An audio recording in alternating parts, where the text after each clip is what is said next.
Hey guys, welcome back. Today we're gonna go over my range bag. We're gonna keep this one short and sweet because I don't have much in it right now, and we're gonna be adding some more things. But to start, this is my range bag.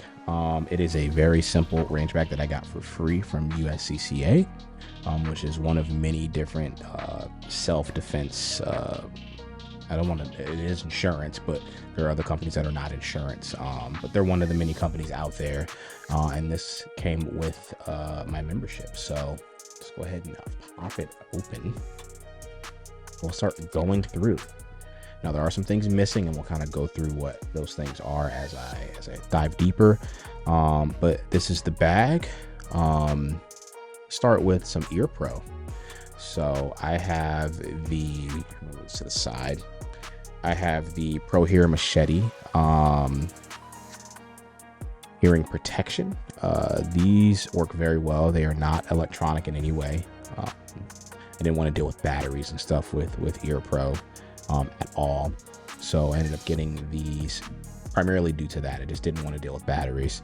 They work extremely well, just as well as any other Ear Pro out there. I highly recommend them if you need Ear Pro. They seem to work very, very well overall for me. They're comfortable. The tension change is nice. You can adjust the tension on this. At least I can on this pair. I don't know if you can with every pair, but at least with this pair I can. So it's been very nice in that regard, and I highly recommend these. Next, we're going to go into iPro. So if I'm not wearing my glasses, which I am 90% of the time, but if I decide to wear contacts one day, I do have the M&P Basic iPro.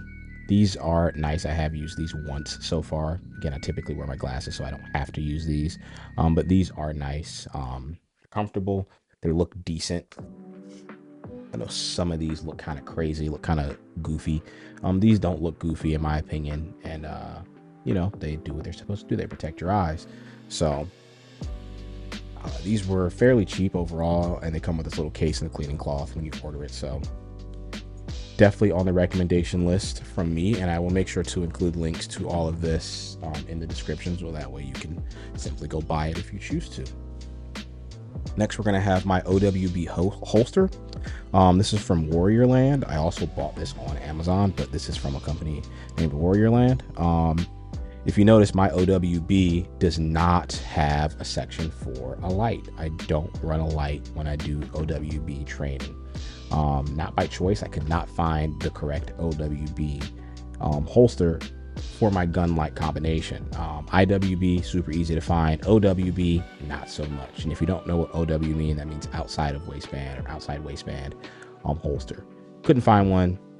Didn't think it was necessary anyway, because whenever I'm doing that type of training, I'm not necessarily focusing on some of the things that we were required where you need a light.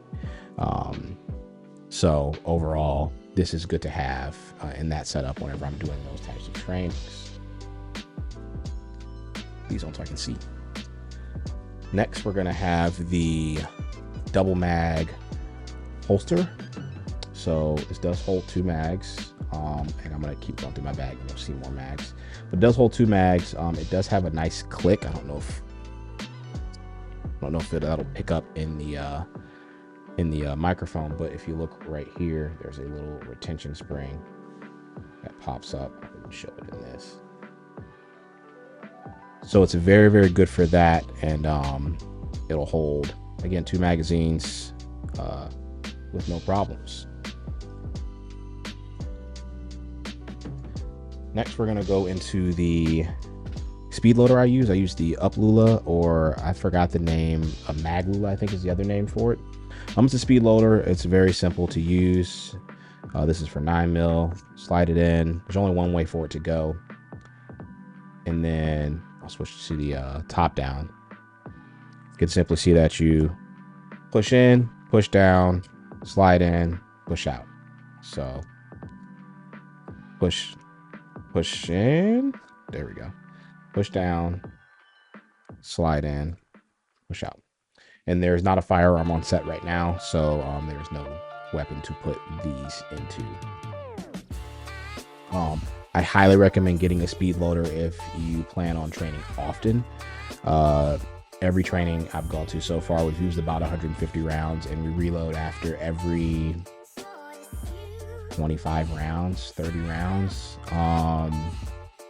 Since I'm running 15 round magazines, I don't have to reload as often as some people. I can typically go a mag and a quarter, and then I have extra magazines I'll show you where I can just kind of swap them out and keep it moving. But this is a must have. This is like 35 bucks. I would highly recommend getting one of these. And then I have a little bit of extra ammo here. This is just some, I think this is MagTech rounds. These are just range rounds. Each of these boxes carry 50 rounds. I have a few more of these boxes. They're just not in the bag right now. But I typically bring around 150 rounds for any type of training that I have to do. Next in the bag, let's go to the side here. This is where I keep all of my extra magazines. So I have 2 extra shield arms magazines here. And then I also keep 2 standard polymer 10 round Glock magazines. Now these are backup magazines.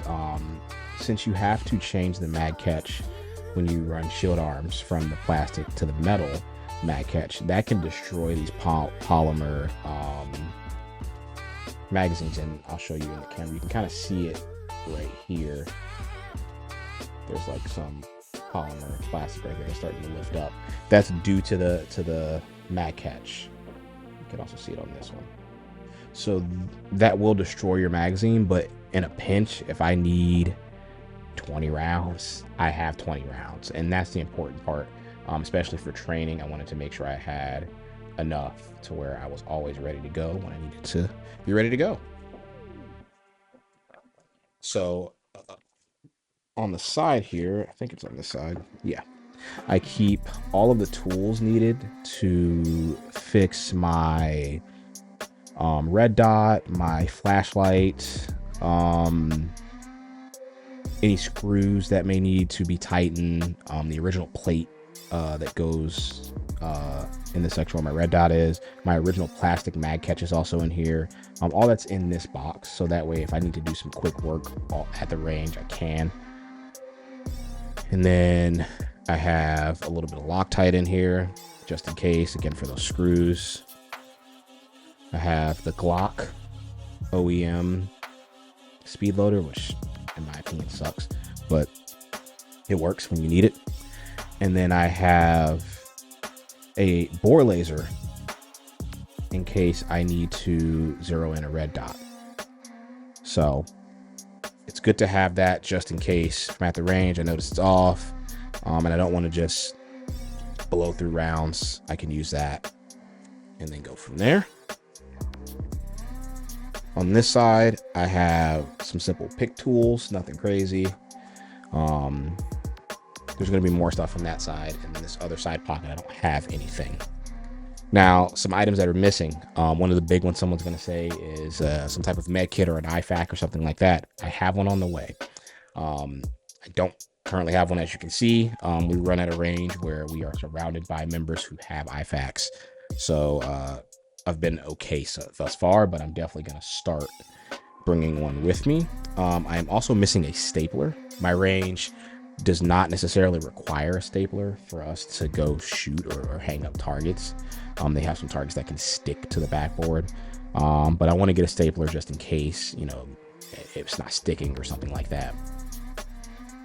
I want to get a few extra items. I definitely want to get a new holster.